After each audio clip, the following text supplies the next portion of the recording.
लियो Tolstoy की एक बहुत ही प्रसिद्ध कहानी है। एक बार एक इंसान के घर एक सन्यासी मेहमान बना। रात खाने के बाद सब बैठकर गपशप करने लगे। तभी उस सन्यासी ने कहा, ये क्या तुम यहाँ छोटी मोटी खेती करते हो? मैं अभी साइबेरिया के सफर से वापस आ रहा हूँ। वहाँ मैंने देखा कि जमीन बहुत ही सस्ती है।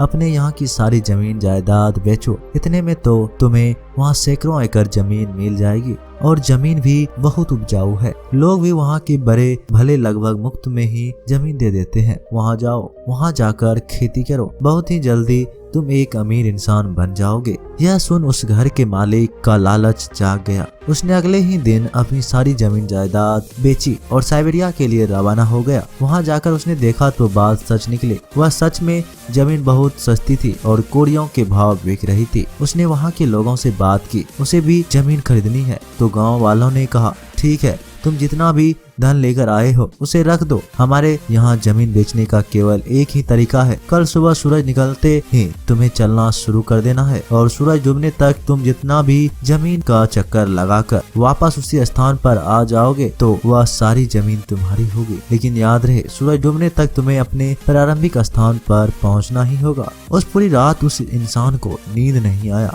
शायद हम लोग उसकी जगह होते तो हमें भी नींद नहीं आती। इंसानी दिमाग की ऐसी ही होती है। वह सोचता रहा कि कितनी जमीन कब्जा कर पाऊंगा, कितना तेज भागना चाहिए, मुझे ज्यादा से ज्यादा जमीन कैसे कब्जाई जा सकती है। जब मैं बहुत सारी जमीन कब्जा लूंगा तो मैं एक बहुत अमीर इंसान बन जाऊंगा। यही सब सोचते सोचते सुबह हो गई। सुबह होते ही वह भागा। गाँव के सभी लोग उस जगह पर इकट्ठा हो चुके थे जहां से उसकी दौड़ शुरू होने वाली थी। उसने अपने साथ खाना और पानी भी ले लिया था कि भागते भागते ही बीच में खा लूंगा और पानी पी लूंगा, क्योंकि अगर बैठकर खाना खाया तो बहुत सी जमीन कब्जे से रह जाएगी। सभी खड़े थे उस जगह पर। उसने उस शुरुआती लाइन से चलना शुरू किया। पहले कुछ मिनट तो वह चला, फिर उसने सोचा कि ऐसे चलने से तो आधी जमीन ही कब्जा पाऊंगा, इसीलिए उसने दौड़ना शुरू कर दिया। वह भागता रहा, उसकी सांसें फूलती रही, पर वह भागता रहा। उसकी रात बनाई हुई योजना के हिसाब से 12 बजे वापस पहले वाले स्थान की तरफ मुड़ जाना था। लेकिन उसने देखा कि आगे और भी ज्यादा उपजाऊ जमीन है, थोड़ी सी और अपने घेरे में ले लेता हूँ। वो अब मीलों दूर आगे जा चुका था। भागते भागते 1 बज गए। जब उसे लगा कि वापस लौटना चाहिए, वरना सूरज डूबने से पहले प्रारंभिक बिंदु पर नहीं पहुंच पाऊंगा। लेकिन फिर उसने सामने की तरफ देखा। बहुत ही ज्यादा उपजाऊ जमीन खाली पड़ी थी। उसके लालची दिमाग ने उसे समझाया कि बस आज की तो बात है, लौटते समय ज्यादा तेजी से दौड़ लेना, जिंदगी में फिर दोबारा ये मौका नहीं मिलेगा। वह भागता रहा। वह खाना पीना भी भूल गया। उसने अपना खाना और पानी भी फेंक दिया, क्योंकि उनका वजन भी ढोना पड़ रहा था। कुछ देर बाद उसने अपनी टोपी और ऊपरी कपड़े भी फेंक दिए ताकि वह और खुलकर दौड़ सके। ऐसे ही कुछ मील और भागता रहा, लेकिन अंततः उसे अपना मन मारकर लौटना ही पड़ा। 2 बज चुके थे। अब 8 घंटे में तय किए गए सफर को केवल 4 घंटे में पूरा करना था। ये उसे असंभव लगने लगा था। उसके हाथ पैर थक चुके थे, लेकिन उसने अपनी पूरी जान लगा दी। वह भागता रहा। सूरज डूबने को आ गया। उसने देखा कि वह प्रारंभिक बिंदु के काफी करीब आ चुका है। लोग भी दिखने लगे हैं। लोग जोर जोर से उत्साह में चिल्ला रहे थे, जल्दी आओ, तुम कर सकते हो, तुम कर सकते हो। उसने मन ही मन सोचा, कितने भोले लोग हैं, इन्हें तो ये सोचना चाहिए कि मैं दौड़ते दौड़ते मर जाऊं ताकि मेरा धन और ये जमीन दोनों इनकी हो जाए। अब आखिरी कुछ दूर ही रह गई थी और सूरज लगभग डूबने वाला था। उसके पैर अब और भागने से मना कर रही थी, लेकिन उसने अपनी पूरी जान झोंक दी। कुछ दूर चलने के बाद वह लड़खड़ा कर गिर गया। उसने देखा सूरज की कुछ लालिमा अभी भी आसमान में है। उसने शुरुआती लकीर की तरफ देखा। वह उसके कुछ 5-7 गज दूरी पर ही था। वह घिसकने लगा। उधर सूरज की लालिमा खत्म हुई, इधर उसके हाथ ने उस लकीर को छू लिया। वह जीत चुका था। वह इतनी सारी जमीन का मालिक बन चुका था। लोगों ने खुशी से उसे देखा और उठाने लगे तो उन्होंने महसूस किया कि उसके सांसें बंद हो चुकी थी। उसका शरीर ठंडा और शांत हो चुका था। अब वह इस दुनिया में नहीं था। शायद इतना भागने की वजह से उसे हार्ट अटैक आ गया होगा और वहीं मर गया।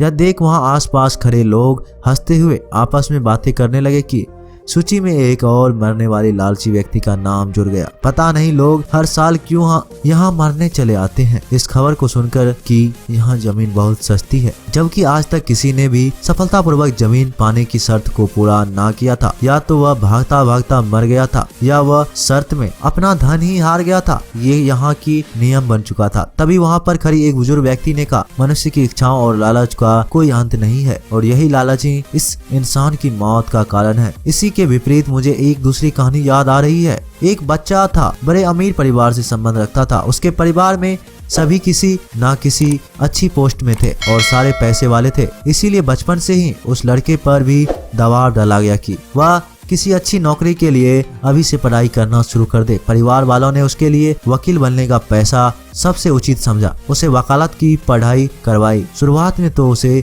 यह काम पसंद नहीं आया था, लेकिन जैसे जैसे उसे इस पैसे से दौलत और शोहरत मिलने लगी, उसका इसमें मन लगने लगा। वह धीरे धीरे अपने शहर का सबसे प्रसिद्ध वकील बन गया। वह दिन में 16-16 घंटे अपने काम में लगा रहता। उसने अपने परिवार और अपने शरीर पर भी ध्यान देना छोड़ दिया था। उसने अपनी मेहनत और लगन से कुछ पेचीदे और मुश्किल केसों को जीता, जिससे उसका नाम देश के सबसे बड़ी वकीलों में शुमार हो गया। उसके पास शहर के सबसे रईस इलाके में एक बहुत बड़ा बंगला था, एक प्राइवेट जेट था, छुट्टियां मनाने के लिए एक प्राइवेट आइसलैंड और एक चमचमाती हुई लाल फरारी। उसने अपनी जिंदगी में वो सारी दौलत और शोहरत हासिल कर ली थी जिसके वह कभी सपने देखता था। लेकिन अचानक पिछले कुछ महीनों से उसे कुछ भी अच्छा नहीं लग रहा था। उसे अपने काम से नफरत होने लगी थी। उसकी दौलत, उसकी गाड़ी, उसके बंगले कुछ भी उसे सुकून नहीं दे पा रहा था। वो एकदम बेचैन और अशांत रहने लगा। उसने कई बार आत्महत्या करने की कोशिश की, लेकिन हर बार उसे लोगों ने रोक लिया। फिर उसने एक बड़ा निर्णय लिया। उसने अपना सब कुछ बेच दिया और आत्मिक शांति की तलाश में निकल पड़ा। हिमालय के पहाड़ों में जहाँ उसकी भेंट एक योगी से होती है और फिर वह भी योगी बन जाता है, जहाँ उसे जीवन जीने का नया नजरिया और उम्मीद मिलती है। इन दोनों ही कहानियों से एक बात साफ होती है कि हमारी लाइफ में धन, दौलत, शोहरत सब कुछ जरूरी है, लेकिन एक लिमिट के बाद ये सब चीजें हमें खुशी नहीं देती। इसीलिए हमें हमारा इनफ पता होना चाहिए कि किस लिमिट के बाद हमें पैसे के पीछे नहीं भागूंगा। ये इनफ यानी पर्याप्त की लिमिट सबके लिए अलग अलग हो सकती है, लेकिन सबकी होनी चाहिए, ताकि उस लिमिट के बाद हम यह कह सके कि मैंने अपना इनफ प्राप्त कर लिया है। अब मुझे इस भागा दौड़ी में और पढ़ने की जरूरत नहीं है। किसी के लिए इनफ 50 लाख हो सकता है, किसी के लिए 1 करोड़, किसी के लिए 5 करोड़ और किसी के लिए 10 करोड़। इसलिए एक बार बैठकर ये कैलकुलेट कर लिए कि एक अच्छी लाइफ जीने के लिए आपको कितने पैसे की जरूरत पड़ने वाली है। फिर उसके हिसाब से अपने टारगेट सेट करें उस धन को प्राप्त करने के लिए, क्योंकि हमारे लालच की पूर्ति कभी नहीं होने वाली। इसीलिए हमें हमारा इनफ डिसाइड करना बहुत जरूरी है, ताकि हम एक बैलेंस्ड हैप्पी लाइफ जी सके। दोस्तों, ये वीडियो यहीं समाप्त होती है। मिलते हैं एक नई वीडियो के साथ। तब तक के लिए आप अपना ख्याल रखिएगा। धन्यवाद।